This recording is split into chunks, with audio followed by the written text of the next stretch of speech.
I used to think clarity would come with a checklist, a job title, a soulmate, maybe a zip code that felt like home.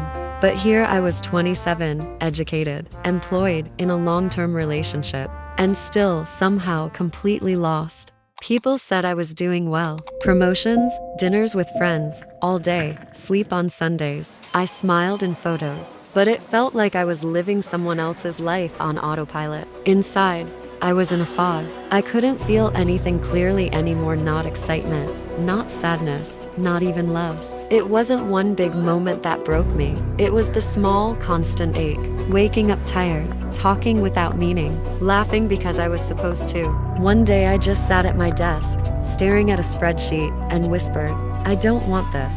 And I had no idea what this even meant. So I ran, not forever, just for 2 weeks. I booked a solo trip, no itinerary, no laptop, just me, a quiet town by the sea, and the hope that silence might speak louder than the life I was faking. I thought clarity would strike like lightning, like I'd suddenly know my purpose. But instead, the silence just made me feel heavier. I kept asking myself, what do I want? And all I heard back was, not this. No answers, just echoes.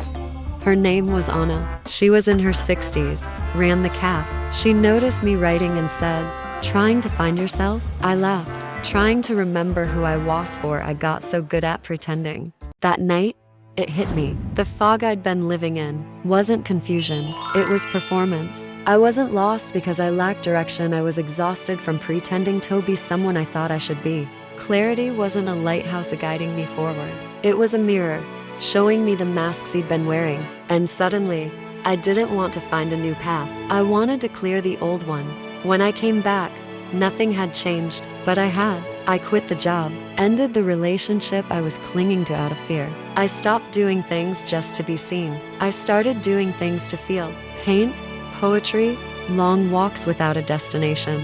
People ask what I learned from that trip. I tell them this: clarity isn't something you chase. It's what's left when you stop running. When you sit with yourself, without expectations. When you finally ask, who am I without the noise? And if you listen close, you'll hear her, the real you, whispering through the quiet. Clarity isn't about finding the answer. It's about shedding what was never yours to carry.